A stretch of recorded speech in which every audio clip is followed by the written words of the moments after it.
तो मुसलमान का तो काम ही केवल हत्या करना, बलात्कार करना, लूटना, मारना, औरतों को बेचना, यही तो इनके पुश्तैनी धंधे हैं। कोई आज से अत्याचार थोड़ी हो रहे हैं। ये तो जब से मोहम्मद ने अपने आप को इस्लाम का पैगंबर घोषित किया तभी से हिंदुओं का लगातार कत्ल हो रहा है। 1400 साल हो गए हिंदुओं को इसी तरह मरते हुए, अपनी बहन बेटियों की इज्जत लुटवाते हुए, अपने मठ मंदिरों को तोड़वाते हुए। जो इतने बड़े हत्याकांड के बाद भी, इतने बड़े बड़े अत्याचारों के बाद भी कोई प्रतिक्रिया नहीं दे रही है, तो इतनी कमजोर सरकार भारत में कभी नहीं थी।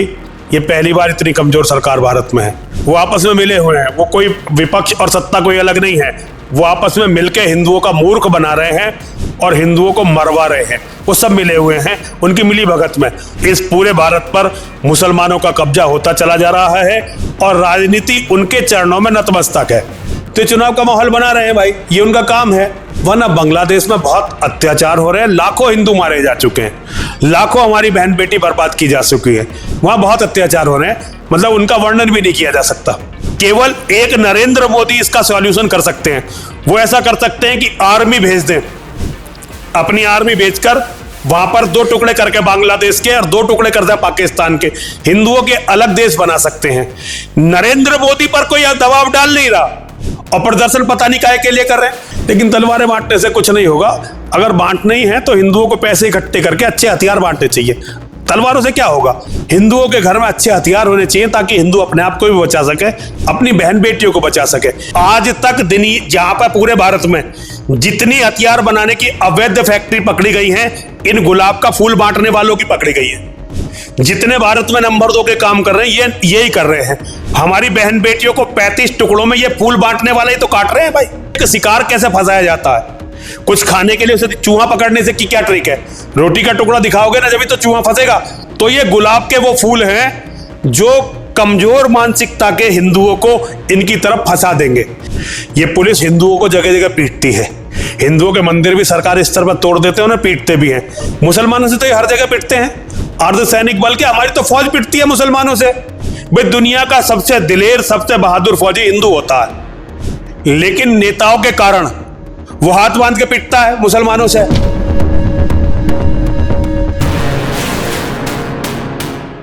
नमस्कार, बहुत स्वागत है आपका दैनिक डिजिटल लाइव में। मैं आपके साथ अभिषेक। जिस तरीके से बांग्लादेश में बढ़ती हुई हिंदुओं के ऊपर हिंसा होती जा रही है, लगातार लोगों को जलाया जा रहा है वहां पर हिंदुओं को। इस बीच में ज्यादा बातचीत करेंगे। हमारे साथ बातचीत करने के लिए नरसिंहानंद गिरी जी महाराज जी हमारे साथ बातचीत करने के लिए। गुरु जी, किस तरीके से देखते हैं आप कि जब ऐसे हिंदुओं के ऊपर लगातार अत्याचार होते रहते हैं और उसके बाद भी जो सरकार है वो कोई कड़े कदम नहीं उठाते थे? कोई आज से अत्याचार थोड़ी हो रहे हैं। ये तो जब से मोहम्मद ने अपने आप को इस्लाम का पैगंबर घोषित किया तभी से हिंदुओं का लगातार कत्ल हो रहा है। 1400 साल हो गए हिंदुओं को इसी तरह मरते हुए, अपनी बहन बेटियों की इज्जत लुटवाते हुए, अपने मठ मंदिरों को तोड़वाते हुए। ये कोई आज की बात नहीं है। हाँ, ये जरूर है कि इस बार सबसे कमजोर सरकार है, जो इतने बड़े हत्याकांड के बाद भी, इतने बड़े बड़े अत्याचारों के बाद भी कोई प्रतिक्रिया नहीं दे रही है। तो इतनी कमजोर सरकार भारत में कभी नहीं थी। ये पहली बार इतनी कमजोर सरकार भारत में है। आप कमजोर सरकार बता रहे हैं इसको, पर अगर विपक्ष की बात करें कि जितनी भी पार्टियां, वो बोलते हैं कि हिंदुओं के ठेकेदार आए हैं, उसके बाद ऐसे हिंदू खतरे में हैं। देखिए, नेताओं की जो बात है ना, उन्होंने पता नहीं क्या कर रखा है, उन्होंने काम बांट रखा है। वो सब मिले हुए हैं, वो आपस में मिले हुए हैं। वो कोई विपक्ष और सत्ता कोई अलग नहीं है। वो आपस में मिलकर हिंदुओं का मूर्ख बना रहे हैं और हिंदुओं को मरवा रहे हैं। वो सब मिले हुए हैं उनकी मिली भगत में। वो टीवी पर बैठकर एक दूसरे का विरोधी घोषित कर रहे हैं। कोई कह रहा है जी हम मुसलमानों के हैं, कोई कह रहा है हम हिंदुओं के हैं। लेकिन फैक्ट ये है कि धीरे धीरे इस पूरे भारत पर मुसलमानों का कब्जा होता चला जा रहा है और राजनीति उनके चरणों में नतमस्तक है। तो अगर राजनीति की बात करें तो राजनीति में भी लगातार ऐसे सवाल जवाब खड़े होते हुए दिखाई देते हैं। अभी बंगाल के अंदर इलेक्शन है तो बांग्लादेश में ऐसी हिंसाएं हो रही है, तो वहीं पर जो हमारे गृह देखिए हिंसा बांग्लादेश में लगातार हो रही थी। ये तो कुछ वीडियो इन्होंने जानबूझ के लीक करे हैं ताकि यहाँ चुनाव का माहौल बने। तो चुनाव का माहौल बना रहे हैं भाई, ये उनका काम है। ये उनके पास बहुत बड़ी एक फौज है जिसे वो उनका अपने सोशल मीडिया को देखती है। पूरी फौज है उनकी, IT नेटवर्क है उनका। तो वो पूरी दुनिया में उसका माहौल बना रहे हैं। वरना बांग्लादेश में बहुत अत्याचार हो रहे हैं, लाखों हिंदू मारे जा चुके हैं, लाखों हमारी बहन बेटी बर्बाद की जा चुकी है, वहां बहुत अत्याचार हो रहे हैं, मतलब उनका वर्णन भी नहीं किया जा सकता। वहीं पर अगर बात करें, तमाम हिंदू संगठन है जो देश प्रदेश में जो है लगातार प्रदर्शन करते हुए नजर आ रहे हैं। तो आपको लगता है ऐसे तो ये संगठन अपने आप को चमकाने के लिए कर रहे हैं, हिंदुओं के लिए कोई प्रदर्शन नहीं हो रहा, कोई प्रदर्शन नहीं कर रहा, ये तो अपने आप को चमकाने में लगे हुए हैं, ये दिखाने में लगे हुए हैं कि भाई हम बड़े हिंदू हितैषी हैं, आओ अब हमें चंदा दो, अब हम नेताओं का वो करेंगे, चमचागिरी करेंगे, हमारी पार्टी को सत्ता में ले आओ, ये वो चल रहा है। बाकी इससे हिंदुओं को क्या फायदा हो रहा है? वहां कत्लेआम हो रहा है, केवल एक नरेंद्र मोदी इसका सॉल्यूशन कर सकते हैं। वो ऐसा कर सकते हैं कि आर्मी भेज दें, अपनी आर्मी भेजकर वहां पर 2 टुकड़े करके बांग्लादेश के और 2 टुकड़े कर दें पाकिस्तान के, हिंदुओं के अलग देश बना सकते हैं। नरेंद्र मोदी पर कोई दबाव डाल नहीं रहा और प्रदर्शन पता नहीं काहे के लिए कर रहे हैं। अरे तुम्हारे प्रदर्शन करने से क्या हो रहा है? तुम जो नए नए तरीके के ड्रामे करते हो, इन ड्रामों से क्या हो रहा है?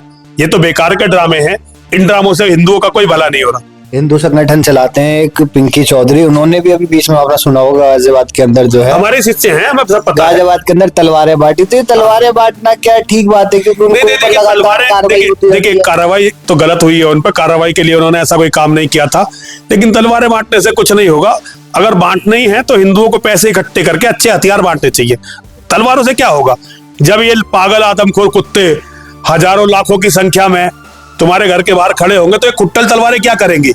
हिंदुओं को अब जो है, हिंदुओं को समझना चाहिए, हिंदुओं को आत्मरक्षा की तरफ चलना चाहिए, हिंदुओं के घर में अच्छे हथियार होने चाहिए ताकि हिंदू अपने आप को भी बचा सके, अपनी बहन बेटियों को बचा सके। क्योंकि ये आदमखोर पागल कुत्ते लड़कों का तो केवल कत्ल करते हैं, लेकिन लड़कियों की, महिलाओं की बहुत बुरी दुर्गति करते हैं, ये इनके इतिहास में है। आप आदमखोर बता रहे हैं इनको, पर वही आदमखोर जो है यूपी की सड़कों पर निकले गुलाब के फूल ले लेके कि अगर कोई है जो हथियार बांट रहा है के लिए निकले, कोई हथियार बांट रहा है तो हम जो है वो आज तक जहां पर पूरे भारत में जितनी हथियार बनाने की अवैध फैक्ट्री पकड़ी गई है, इन गुलाब का फूल बांटने वालों की पकड़ी गई है। जितने भारत में नंबर 2 के काम कर रहे हैं ये यही कर रहे हैं। हमारी बहन बेटियों को 35 टुकड़ों में ये फूल बांटने वाले ही तो काट रहे हैं भाई।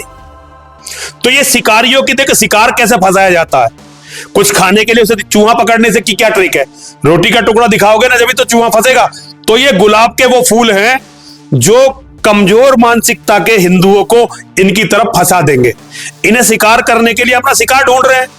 तो भाई ये तो इनका तरीका है, पहले से इनका तरीका ये है, अच्छा बन के शिकार करते हैं। तो ऐसे में आपको लगता नहीं कि वैश्विक स्तर पर जो है कि तनाव की स्थिति बन जाएगी? अगर पूरी दुनिया में देखिए, पूरी दुनिया में इन्होंने तनाव की स्थिति बना दी। पूरी दुनिया में जहां भी मुसलमान हैं वहां मुसलमान पूरी दुनिया के लिए समस्या खड़ी कर रहे हैं। जहां ईसाइयों के साथ रह रहे हैं वहां ईसाइयों को परेशान कर रहे हैं, मार रहे हैं उन्हें। जहां बौद्धों के साथ रह रहे हैं वहां बौद्धों से लड़ रहे हैं। जहां नास्तिकों के साथ रह रहे हैं नास्तिकों से लड़ रहे हैं। एक अकेला यहूदियों का देश है, उसे कितने मुसलमान पूरी दुनिया के टारगेट करे हुए हैं। हमारा अकेला देश है, पूरी दुनिया के मुसलमान हमें टारगेट किए हुए हैं। तो मुसलमान का तो काम ही केवल हत्या करना, बलात्कार करना, लूटना, मारना, औरतों को बेचना, यही तो इनके पुश्तैनी धंधे हैं। पर भारत की अगर बात करें तो सेकुलर देश है ना, यहाँ पर तो ये सेकुलर देश इसलिए है कि अभी हम ज्यादा हैं, ये इसलिए सेकुलर है अभी हम ज्यादा हैं। जब हम कम हो जाएंगे, ये पागल आदमखोर कुत्ते हमसे ज्यादा हो जाएंगे, तो ना ये देश सेकुलर रहेगा और ना ये जो है लोकतांत्रिक रहेगा। फिर तो एक कट्टर इस्लामिक देश होगा, जैसे पाकिस्तान और बांग्लादेश बन गए। ये हमारे नहीं थे क्या? ये भी तो हमारे थे। कभी अफगानिस्तान भी तो सेकुलर था। अगर अफगानिस्तान सेकुलर ना होता तो ये दुर्गति क्यों होती अफगानिस्तान की? पाकिस्तान सेकुलर ना होता तो ये दुर्गति क्यों होती? बांग्लादेश सेकुलर ना होता तो ये दुर्गति क्यों होती?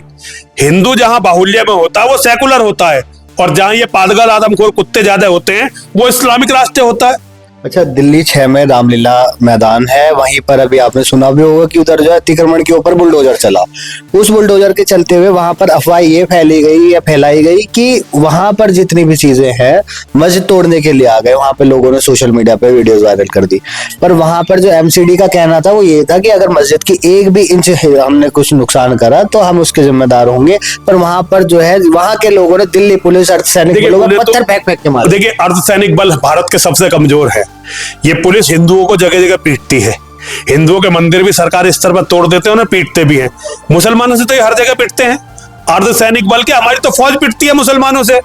भाई दुनिया का सबसे दिलेर, सबसे बहादुर फौजी हिंदू होता है, लेकिन नेताओं के कारण वो हाथ बांध के पीटता है मुसलमानों से, पत्थर खाता है मुसलमानों से। कश्मीर में कितने दिनों से सेना पर पत्थर पड़ रहे हैं, वहां औरतें कभी यो उतर के थप्पड़ मार देती हैं फौजियों को। तो भैया हमारे हिंदू फौजी तो क्योंकि गुलाम मानसिकता के हैं, दिलेर खूब हैं, लायक भी हैं, लेकिन क्योंकि मानसिकता से गुलाम हैं तो भैया पत्थर उन्हें पड़ने ही है। ये तो हर जगह पड़ते हैं, हर जगह पत्थर मारते हैं। चलिए, बहुत शुक्रिया हमसे बात करने के लिए। तो ये थे हमारे साथ बातचीत करने के लिए। तमाम मुद्दों पर ज्यादा जानकारी देने के लिए नरसिंह गिरी जी महाराज जी। फिलहाल के लिए बस इतना ही। दैनिक डिजिटल लाइव के लिए अभिषेक सिंह की रिपोर्ट।